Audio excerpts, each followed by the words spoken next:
Diperbolehkan juga bagi seorang pemimpin menjanjikan sesuatu kepada rakyatnya, boleh. Misalnya Pak RW ya, Pak RW kita yang baru menjanjikan sesuatu kepada kita sebagai masyarakat di Villa Anggrek, boleh.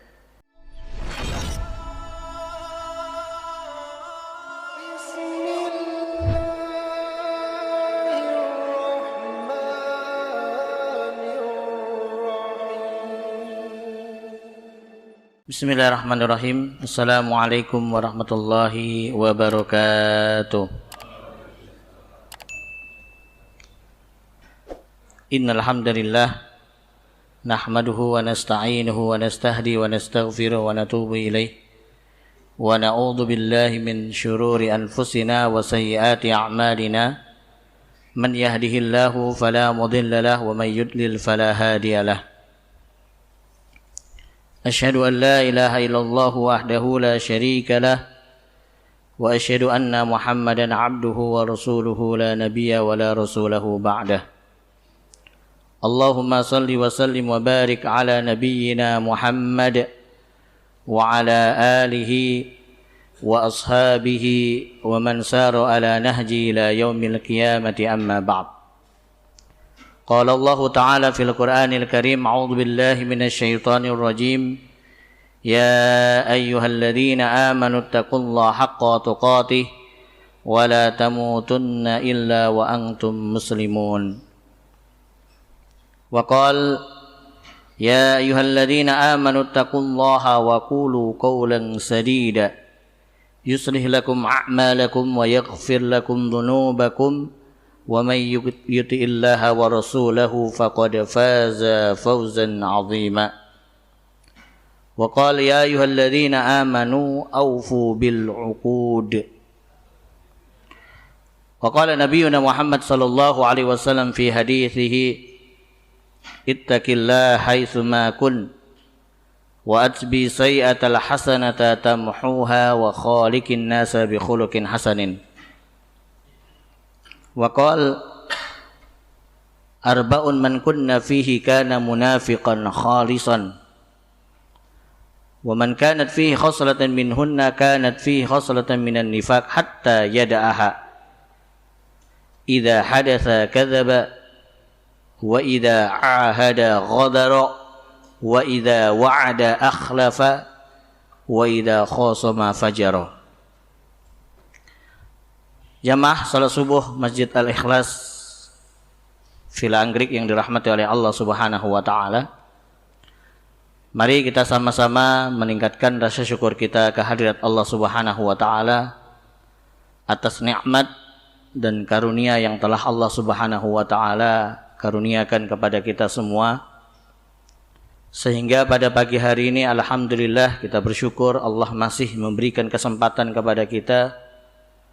Allah masih memberikan kemudahan bagi kita semua untuk sama-sama melangkahkan kaki kita ke tempat yang mulia ini dalam rangka menjalankan kewajiban kita sebagai hamba Allah, yaitu melaksanakan salat subuh secara berjamaah, kemudian dilanjutkan dengan thalabul ilmi. Mudah-mudahan setiap apa yang kita laksanakan, setiap ibadah kita, setiap amal soleh kita diterima oleh Allah Subhanahu wa taala dan menjadi pemberat timbangan kebaikan kita kelak di yaumil qiyamah. Amin ya rabbal alamin. Dan semoga kita semua senantiasa diberikan kemudahan oleh Allah Subhanahu wa taala dalam usaha kita, dalam aktivitas kita, dalam pekerjaan kita, dan semoga Allah senantiasa meridhai dan mencintai apa yang kita lakukan. Amin ya rabbal alamin. Kemudian salawat dan salam senantiasa kita haturkan kepada baginda Nabi Muhammad sallallahu alaihi wasallam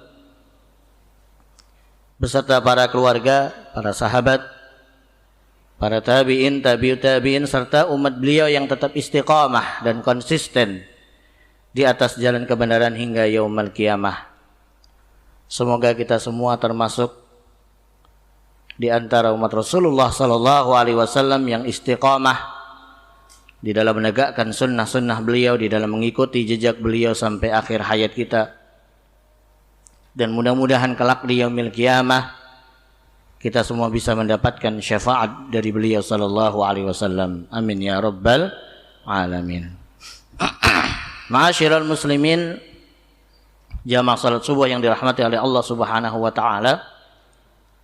Insyaallah kajian kita pada pagi hari ini kita akan melanjutkan kembali di dalam membahas kitab Syu'abul Iman atau cabang-cabang iman yang dikarang oleh Al-Imam Baihaqi rahimahullahu ta'ala, yang mana pada kesempatan kali ini kita sudah memasuki cabang yang ke-21, yaitu Al-Ifa'u bil-Uqud. Termasuk di antara cabang iman adalah Al-Ifa'u bil-Uqud atau Al-Wafa bil-Uqud. Apa artinya Al-Ifa bil-Uqud atau Al-Wafa bil-Uqud? Yaitu menepati janji. Ya, jadi menepati janji. Sebelum kita membahas bersama-sama tentang pembahasan kali ini, yaitu tentang menepati janji, kami akan terlebih dahulu menceritakan beberapa kisah yang berkaitan dengan pembahasan kali ini. Yang pertama, kisah yang terdapat di dalam kitab Bukhari dan Muslim yang diriwayatkan oleh Imam Bukhari dan Muslim, hadis muttafaqun alaih, yang diriwayatkan oleh sahabat Jabir bin Abdullah radhiyallahu anhu qala. Sahabat Jabir bin Abdullah pernah menceritakan sebuah kisah. Pernah suatu hari Rasulullah sallallahu alaihi wasallam berkata kepada beliau, qala lin Nabi sallallahu alaihi wasallam, "Lau qad jaa'a malul bahraini a'taituka hakadha wa hakadha wa hakadha." Ya Jabir, seandainya barang dagangan yang datang dari negeri Bahrain, ya, negeri Bahrain itu termasuk negeri yang berada di Teluk Jazirah Arab. Ya, ada satu tempat, ada satu negeri namanya negeri Bahrain. Kalau barang dagangan yang datang dari negeri Bahrain itu sudah datang ke sini, itu ke kota Madinah, Rasulullah menjanjikan kepada beliau apa? A'taitu hakadha wa hakadha wa hakadha. Saya akan memberikan kamu sekian, sekian dan sekian. Ini namanya janji. Berarti di sini dalam hadis ini Rasulullah menjanjikan untuk memberikan sesuatu kepada sahabat siapa? Jabir bin Abdullah radhiyallahu anhu. Falam yaji'u malal bahraini hatta qubida Nabi sallallahu alaihi wasallam. Tapi yang terjadi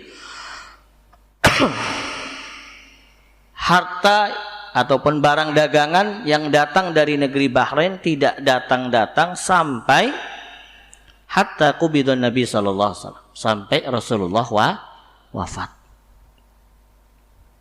Padahal Rasulullah menjanjikan kepada sahabat ini untuk memberikan sesuatu jika barang dagangan yang dari Bahrain itu udah datang atau sampai ke kota Madinah. Tapi ternyata ditunggu-tunggu nggak datang-datang sampai akhirnya Rasulullah wafat.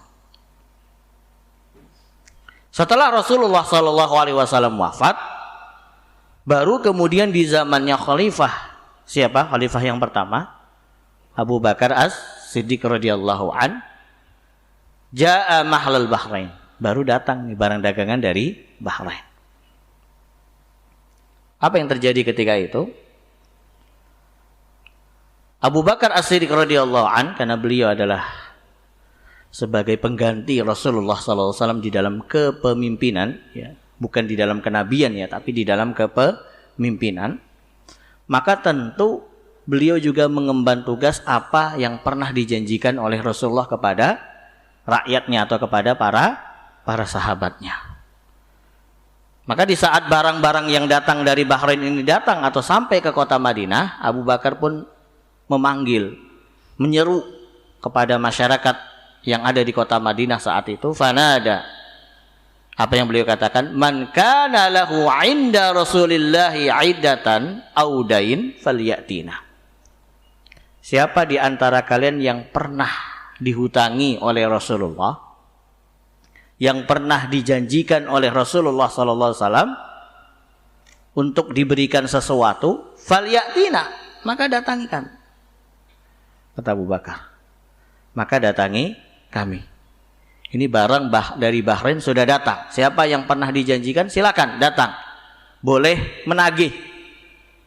Kalau memang Rasulullah punya hutang silakan ditagih. Kalau Rasulullah punya janji silakan ditagih. Maka kemudian apa yang dilakukan oleh sahabat Jabir bin Abdullah radhiyallahu an? Fa'ataituhu, saya pun mendatangi sahabat Abu Bakar. Wa qultu lahu, dan saya mengatakan kepada beliau, innan nabi sallallahu alaihi wasallam qala li kadza wa kadza. Wahai Abu Bakar, wahai khalifah, Rasulullah pernah menjanjikan untukku ketika barang dari Bahrain datang, beliau akan memberikan aku sekian dan sekian. Fahatsali haisatan fa'adattuha, maka kemudian Abu Bakar pun mempersilahkan kepadaku untuk mengambil apa yang pernah dijanjikan oleh Rasulullah SAW. Maka kemudian aku mengambil faidahiyah khamsumiyah, dan ternyata jumlah yang aku ambil itu sekitar kurang lebih 500. Faqala li, maka Abu Bakar mengatakan kalau memang kurang, tidak sesuai dengan apa yang dijanjikan oleh Rasulullah, khud mislaiha, ambil lagi. Ambil, ya, sesuai dengan apa yang telah dijanjikan oleh Rasulullah SAW. Muttafaqun alaih. Jamaah sekalian rahmatullahi Allah, apa faedah yang bisa kita dapatkan dari hadis ini? Yang pertama, dari hadis ini dapat kita peroleh faedah, yaitu diperbolehkannya kita menjanjikan sesuatu kepada seseorang. Boleh hukumnya. Diperbolehkan juga bagi seorang pemimpin menjanjikan sesuatu kepada rakyatnya, boleh. Misalnya Pak RW, ya, Pak RW kita yang baru menjanjikan sesuatu kepada kita sebagai masyarakat di Villa Anggrek, boleh. Ya kan, udah terpampang. Apa janji yang pertama Pak RW? Keamanan jadi prioritas, boleh, nggak apa-apa. Hukumnya boleh. Sama seperti yang dilakukan oleh Rasulullah SAW. Apalagi sekarang menjelang musim pemilu, ya, banyak para caleg-caleg yang sudah menjanjikan kepada kita semua, boleh. Ya, ini yang pertama, karena Rasulullah pernah melakukan hal demikian. Kemudian yang kedua, ketika sudah menjanjikan sesuatu, maka hukumnya wajib untuk dipenuhi. Ya, jadi hukum menjanjikan itu hukumnya boleh, mubah. Dan ketika sudah menjanjikan, maka hukumnya wajib untuk dipenuhi. Ya, hukumnya wajib. Dan ini yang dilakukan oleh Abu Bakar. Walaupun Rasulullah SAW sudah wafat sekalipun, tapi karena beliau sebagai pengganti Rasulullah SAW, sebagai seorang pemimpin, beliau melaksanakan janji apa yang telah dijanjikan oleh Rasulullah SAW. Karena hukumnya wajib. Beliau tidak mengatakan, wah itu kan yang menjanjikan Rasulullah, bukan saya. Ngapain saya yang laksanakan? Tapi karena beliau tahu ini hukumnya wajib, ya, sebagai seorang pemimpin yang mengganti posisi Rasulullah SAW, maka beliau melaksanakan apa yang dulu pernah dijanjikan oleh Rasulullah SAW. Ini yang kedua. Begitu juga kepada para pemimpin-pemimpin yang mungkin pemimpin sebelumnya pernah menjanjikan sesuatu misalnya, tapi ternyata qadarullah wa masya'a fa'ala, dia tidak bisa melaksanakan janjinya mungkin karena berbagai macam alasan-alasan yang syar'i, maka kewajiban pemimpin selanjutnya adalah melaksanakan apa yang pernah dijanjikan oleh pemimpin sebelumnya kepada rakyat. Ini yang dilakukan oleh sahabat Abu Bakar As-Siddiq radhiyallahu anhu. Beliau tidak berlepas diri. Kan itu yang dulu menjanjikan Rasulullah, bukan saya. Ketika Rasulullah sudah wafat, ya udah selesai. Enggak. Kemudian faedah yang ketiga, ketika janji itu berupa harta atau berupa misalnya uang dan sebagainya, maka itu tidak akan pernah terputus walaupun orang itu sudah meninggal dunia. Siapa yang wajib menjalankan janjinya? Ahli warisnya. Ahli warisnya. Jadi bukan berarti orang itu ketika meninggal dunia selesai sudah janjinya. Nah. Karena para ulama mengatakan al-wa'du dain. janji itu ibaratnya seperti hutang.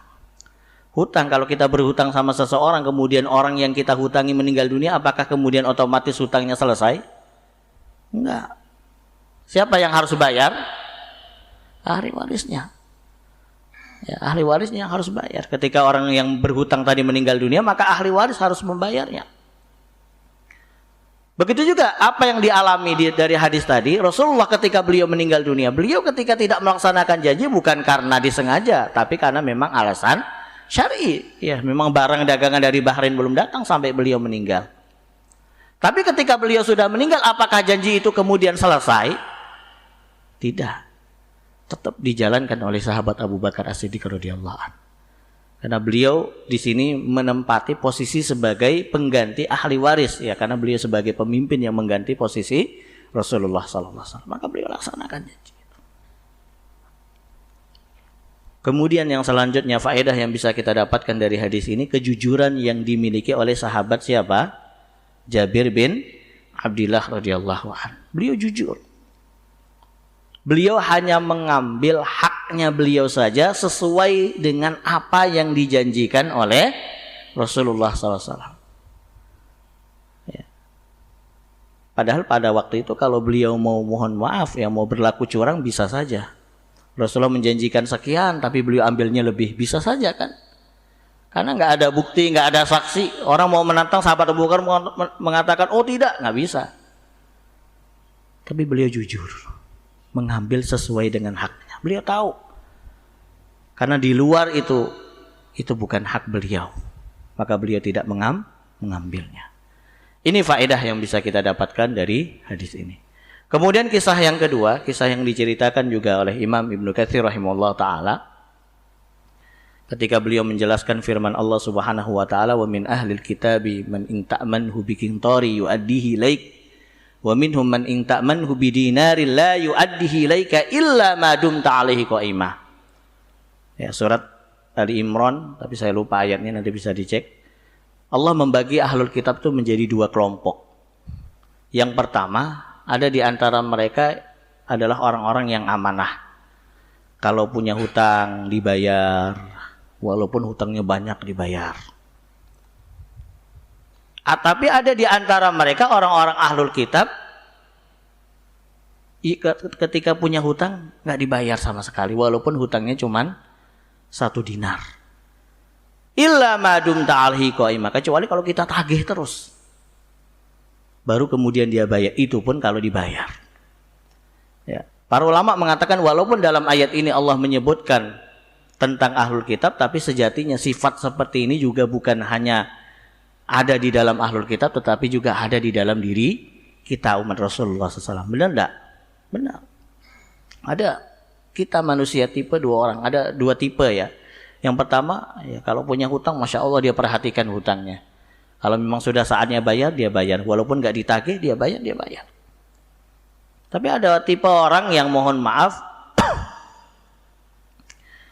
ketika dia berhutang, dia enggak bayar-bayar hutangnya. Udah diuber-uber, udah ditagih-tagih juga enggak dibayar. Kemudian ketika menjelaskan ayat ini, Al-Imam Ibnu Katsir mengutip sebuah kisah yang terjadi dahulu kala di zamannya Bani Israel. Ada 2 orang yang saling bersahabat, berteman. Kemudian 1 orang di antara mereka meminjam uang 1000 dinar kepada sahabatnya untuk keperluan. Dalam rangka dia ingin menjalankan usaha di satu tempat yang lain. Maka kemudian sahabatnya mengatakan, siapa yang akan menjadi saksi dari hutang kita, dari hutang piutang yang kita lakukan ini? Dia mengatakan, kafa billahi syahidan. Cukuplah Allah yang menjadi saksi. Kemudian sahabatnya bertanya lagi, siapa yang akan menjadi penjamin dari hutang piutang yang kita lakukan pada saat ini? Dia mengatakan kafa billahi mudminan. Cukuplah Allah yang menjadi penjamin. Jadi nggak ada saksi, nggak ada penjamin kecuali hanya Allah Subhanahu wa taala. Maka kemudian sahabatnya pun memberikan, yakin kalau begitu nih uang 1.000 dinar saya pinjamkan ke kamu. Ila ajalin musamma, sampai waktu yang sudah ditentukan. Jadi ada jatuh temponya. Kemudian setelah itu sahabatnya tadi pergi safar, berpergian ke satu tempat, ke satu daerah. Setelah sampai waktu yang ditentukan, dia ingin membayar hutangnya, kemudian dia ingin kembali lagi ke kampungnya untuk membayar hutang kepada sahabatnya. Ternyata qadarullah saat itu kapal tidak ada satupun yang berlayar. Padahal dia mau berpergian ini, naik kapal. Dia tunggu dari pagi sampai siang, sampai sore nggak ada kapal yang berlayar. Kemudian apa yang terjadi di sore hari, ketika dia ingin pulang kembali ke rumahnya, dia lihat ada sebongkah kayu. Diambil kayu tadi, dia potong. Kemudian dia masukkan uang 1.000 dinar tadi ke dalam kayu tadi, dia tutup lagi. Dia mengatakan kepada Allah, ya Allah, aku dulu berhutang kepada sahabatku, engkau lah yang menjadi saksi dan penjamin. Jika engkau berkehendak, maka sampaikanlah uang 1.000 dinar yang ada di dalam kayu ini kepada orang yang pernah aku hutangi, yaitu kepada sahabatku. Kemudian dia layarkan kayu tadi di laut tadi. Selesai.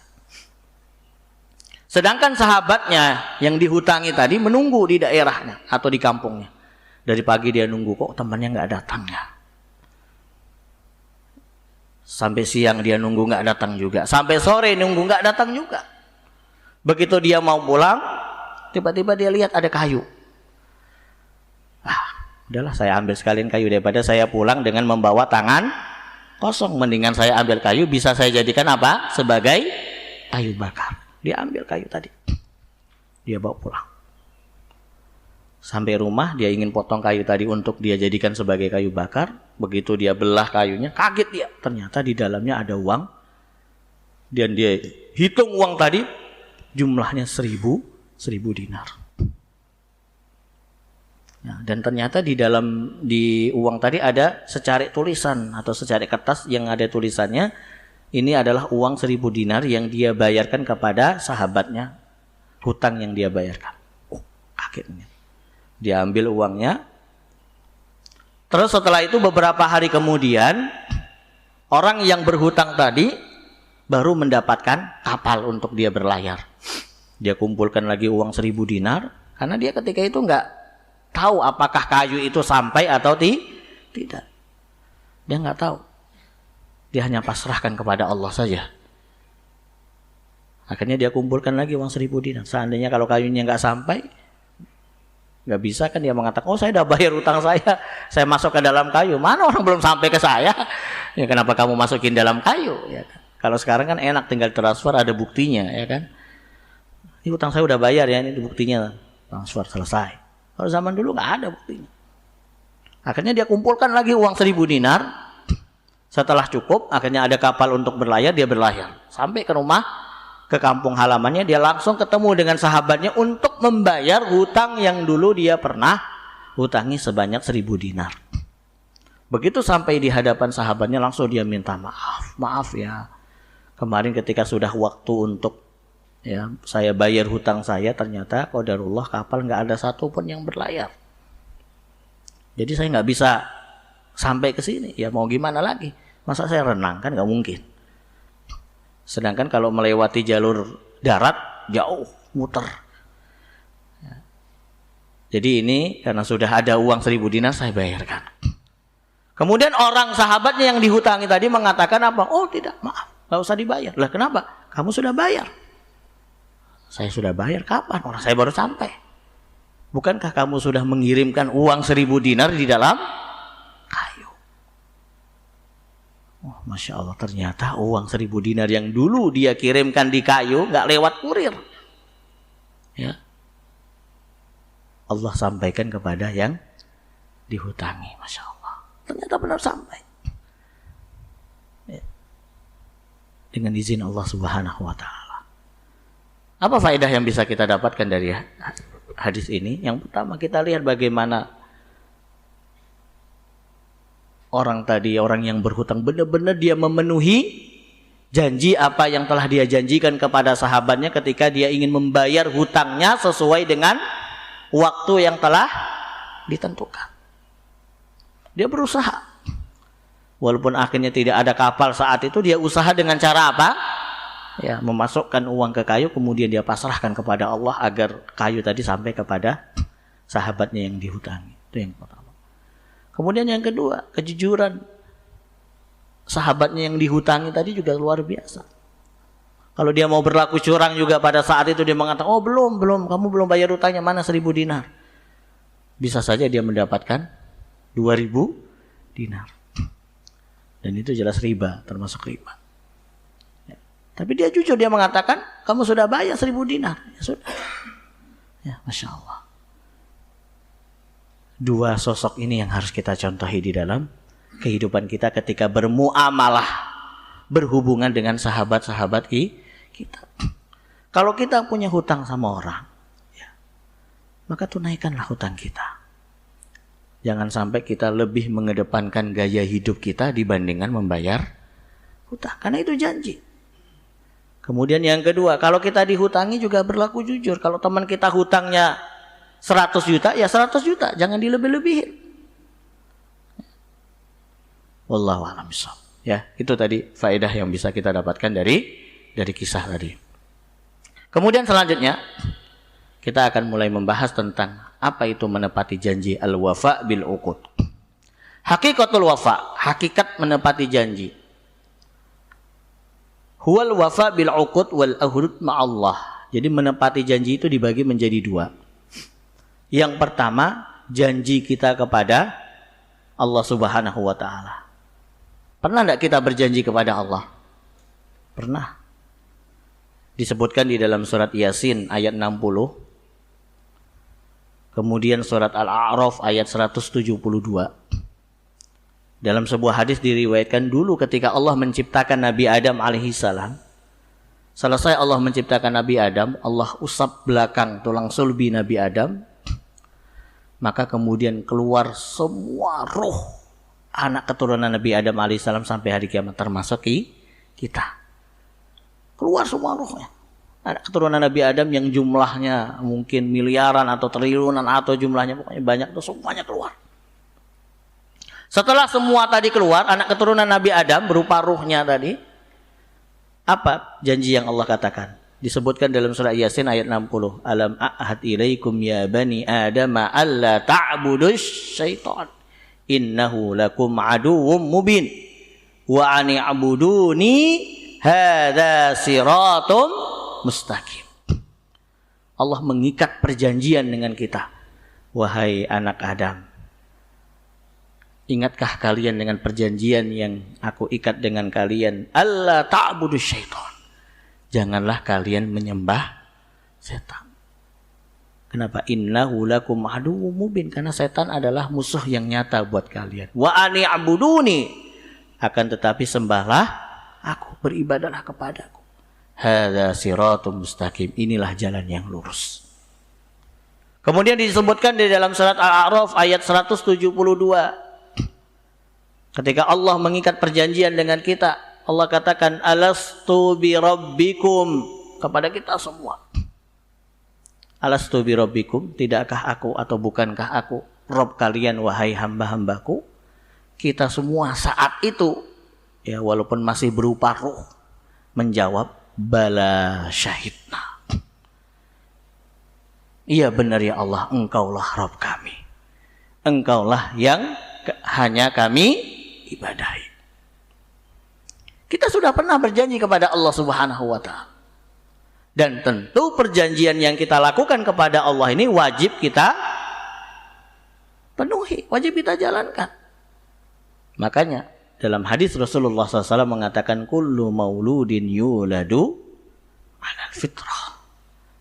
Setiap anak itu dilahirkan dari orang tua manapun, hatta dari orang tua non muslim sekalipun, hatta dari orang tua kafir sekalipun, ketika dia lahir ke dunia ini, dia lahir dalam keadaan fitrah, dalam keadaan suci. Kenapa? Karena sebelumnya sudah pernah berjanji kepada Allah Subhanahu wa ta'ala untuk beribadah hanya kepada Allah. Ya. maka perjanjian ini wajib kita penuhi. Karena perjanjian yang wajib untuk kita penuhi. Kemudian yang kedua, perjanjian dengan sesama manusia. Tentu kita di dalam kehidupan di dunia ini tidak lepas dari yang namanya berjanji. Ya. Paling tidak perjanjian yang dilakukan ketika dulu kita menikah dengan pasangan kita, dengan istri kita. Ada perjanjiannya, ada. Ucapan akad yang dibacakan atau ijab qabul yang dibacakan ketika terjadinya pernikahan itu adalah bagian dari janji. Qabiltu nikah, saya terima nikahnya dengan mahar sekian. Itu bagian dari janji. Maka kita para suami harus memerhatikan janji yang sudah kita ucapkan beberapa tahun silam ketika kita menikah dengan pasangan kita. Apa janji yang kita ucapkan saat itu? Yaitu memenuhi kewajiban-kewajiban kita ataupun hak-hak istri yang harus kita penuhi. Apa kewajiban kita paling utama? Yaitu mendidik istri kita. Ya, bukan hanya mencari nafkah. Bukan hanya mencari nafkah. Tapi yang paling utama adalah mendidik istri kita. Anfusakum wa ahlikum. Nah, ini yang paling utama. Bagaimana kita bisa membawa istri kita, membawa anak-anak kita untuk sama-sama anfusakum wa ahlikum nar. Sama-sama diselamatkan oleh Allah dari api neraka. Yang mohon maaf, kewajiban utama ini kadang saat ini banyak dilupakan oleh para suami-suami. Kenapa? Karena kesibukannya hanya sekedar mencari nafkah. Yang penting uang bulanan sudah aku berikan, yang penting ATM aku udah dipegang sama istri, beres, selesai sudah. Bukan hanya itu, jangan sekalian rahmatullah Allah. Di pundak kita terletak kewajiban itu. Perjanjian yang sudah pernah kita ucapkan. Ketika orang tua mereka menyerahkan anaknya kepada kita sebagai suaminya, maka di saat itulah perjanjian, tanggung jawab, kewajiban semua berpindah kepada kita. Pun demikian dengan para istri, mereka juga punya janji kepada kita sebagai suami. Apa janji mereka? Untuk taat, ya, mentaati suaminya selagi tidak bermaksiat kepada Allah. Kemudian menjalankan hak-hak suami, memenuhi hak suami, menjalankan kewajiban mereka sebagai istri dan sebagainya. Kemudian juga perjanjian yang dilakukan antara pemimpin dengan rakyat.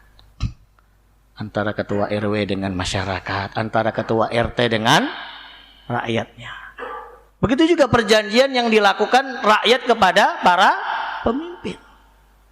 Ya, apa perjanjian yang kita lakukan sebagai rakyat kepada pemimpin kita? Mentaati mereka. Mendukung program-program mereka jika tidak bertentangan dengan syariat Allah. Ya, dukung program-program mereka. Jadi kalau Pak RW, Pak RT punya program yang tidak bertentangan dengan syariat Islam, kita dukung. Ya, karena ini perjanjian yang sudah kita lakukan ketika mereka dipilih menjadi pemimpin. Ya, begitu juga perjanjian yang dilakukan antara kita dengan perusahaan ataupun instansi tempat kita bekerja. Ada perjanjian. Ada enggak perjanjian pada saat itu? Ketika bapak-bapak sekalian masuk bekerja di awal dahulu di tempat pekerjaan yang bapak-bapak lakukan, ada enggak surat perjanjiannya? Ada. Pasti ada. Dan itu wajib untuk dijalankan, wajib untuk dipenuhi. Ya. Wallahu a'lam. Kemudian selanjutnya, apa hukum menjalankan perjanjian? Jelas hukumnya wajibun syar'iyyun. Yajibul qiyam bihi li jami' ashabil hukum. Wajib untuk dijalankan kepada siapapun kita menjanjikan sesuatu, wajib untuk dijalankan. Sawa'un akana sahibul haqqi musliman am ghairu muslim, hatta kepada orang non muslim pun ketika kita sudah menjanjikan sesuatu, wajib kita jalankan, wajib kita penuhi. Jadi bukan hanya kepada sesama muslim saja, kepada orang non muslim sekalipun. Qawiyan am dha'ifan, kepada orang yang berada di atas kita atau orang yang berada di bawah kita. atau orang yang jauh dari kita, atau orang yang dekat, atau keluarga kita, hatta kepada anak kita. Mungkin kita sebagai seorang ayah misalnya sering menjanjikan sesuatu kepada anak-anak kita, apalagi dulu anak-anak kita ya di saat usianya masih dalam tahap ya kita didik mereka, ya mereka masih dalam tahap belajar ya, usia berapa tahun itu, 9 tahun, 8 tahun, 7 tahun. Karena kalau kita mengajak mereka untuk melakukan satu kebaikan, mereka pasti ingin mendapatkan sesuatu dari kebaikan yang mereka lakukan. Benar tidak? Ayo dong puasa kalau di bulan Ramadan. Aku mau puasa kalau dikasih hadiah sama ayah. Baik, ayah janjiin sesuatu deh. Kalau kamu puasa, ayah kasih hadiah. Nah, janji seperti itu hukumnya apa? Wajib untuk kita penuhi. Walaupun hanya kepada anak. Anak sendiri nggak apa-apalah. Jangan. Coba kita ingat-ingat lagi dulu, pernah tidak kita menjanjikan sesuatu kepada anak-anak kita yang belum kita penuhi? Kalau belum kita penuhi, ayo kita penuhi. Ya. Kemudian selanjutnya adalah fadilatul wafa. Apa keutamaan menepati janji? Yang pertama, al-wafa min sifatillahi azza wa jalla. Menepati janji itu termasuk sifat Allah subhanahu wa ta'ala. Apakah Allah menjanjikan sesuatu kepada kita? Jelas ada. Dan Allah ketika sudah menjanjikan sesuatu kepada kita sebagai hamba-hambanya, Allah tidak pernah menyelisihinya, mengingkarinya. Pasti Allah tepati. Innallaha la yukhliful mi'ad. Allah tidak pernah menyelisihi janjinya. Ya, tinggal bagaimana kita yakin tidak dengan apa yang Allah janjikan. Ya. Para sahabat Rasulullah dahulu ketika dijanjikan sesuatu oleh Allah di dalam Al-Quran, contohnya ya di dalam surat Ali Imran ayat 92 ketika Allah mengatakan lan tanalul birra hatta tunfiqu mimma tuhibbun, kalian tidak akan mendapatkan surga sampai kalian menginfakkan harta yang paling kalian cintai. Ada satu sahabat namanya Abu Talhah. Ya, bukan sahabat Talha bin Ubaidillah, tapi Abu Talhah Al-Ansari radhiyallahu anhu, sahabat Ansar. Beliau punya kebun yang sangat indah di dekat masjid Rasulullah. Kebunnya sangat indah dan Rasulullah senang mampir ke kebunnya.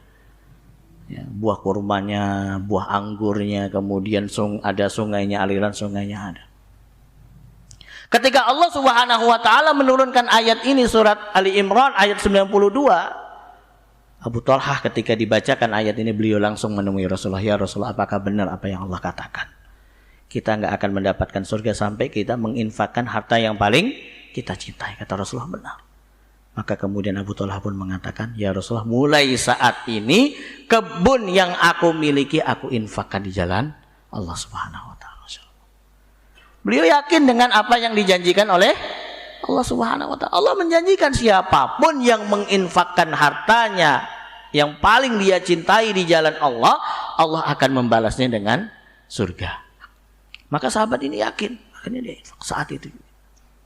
GPL, nggak pakai lama, nggak pakai mikir dulu, nggak pakai musyawarah sama istrinya dulu, langsung saat itu juga. Pun demikian ketika Allah turunkan surat Al-Baqarah ayat 142. Ya, man dalladzi yuqridullaha qardan hasanan fayudha'ifahu lahu ad'afan katsirah. Siapapun yang meminjamkan kepada Allah dengan pinjaman yang baik, maka Allah pasti akan memberikan ganti dengan yang lebih baik atau berlipat-lipat. Ada satu sahabat namanya Abu Dahdah Al-Ansari, seorang sahabat Ansar radhiyallahu an. Ketika mendengarkan ayat ini juga demikian. Beliau punya kebun yang mana kebunnya itu berisi 600 pohon kurma. 600 pohon kurma. Padahal kalau satu pohon kurma saja bisa menghasilkan ya berapa kilogram buah kurma. Ini 600 pohon kurma, nggak sedikit. Yang mana di dalam kebunnya tadi terdapat rumah yang dia bangun, yang dia tempati bersama keluarganya. Ketika mendengarkan ayat ini, beliau langsung menemui Rasulullah SAW dan mengatakan kepada Rasulullah, ya Rasulullah, apakah benar ketika kita menginfakkan, meminjamkan untuk Allah, maksudnya di sini menginfakkan harta kita di jalan Allah, Allah akan mengganti dengan berlipat-lipat? Benar wahai Abu Dadah. Kalau begitu kebun yang saya miliki yang ada 600 pohon kurmanya beserta rumah yang ada di dalamnya, saya infakkan saat ini ya Rasulullah.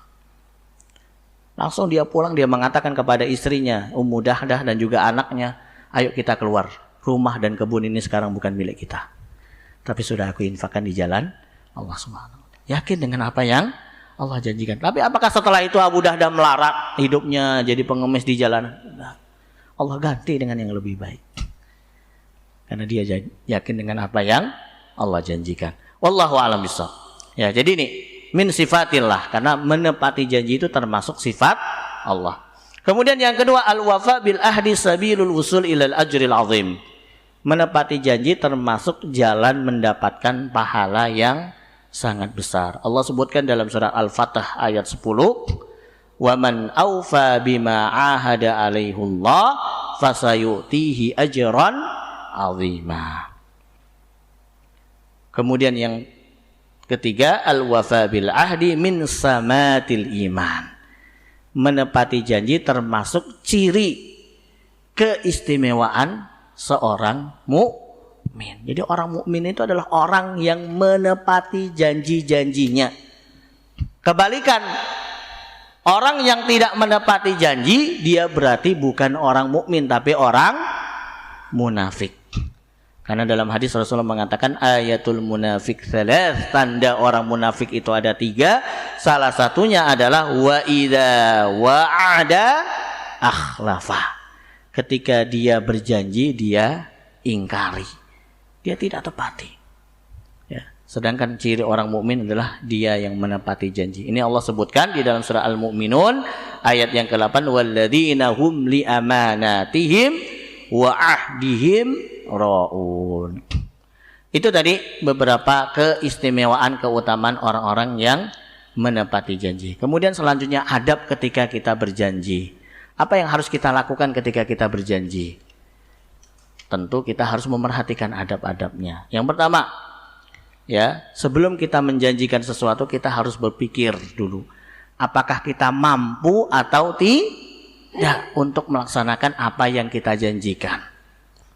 Jangan sampai kita merasa kita nggak mampu tapi kita sudah menjanjikan sesuatu. Pun demikian ketika misalnya, ya mohon maaf, misalnya kalau kita ingin mencalonkan diri kita sebagai seorang pemimpin, apakah itu ketua RT atau RW atau apapun, ketika kita ingin menjanjikan kepada para calon-calon pemilih kita, orang yang memilih kita, maka kita pikir dulu apakah nanti di saat kita berhasil menjadi pemimpin, apakah kita berhasil memenuhi janji kita atau tidak. Kita harus pikir dulu.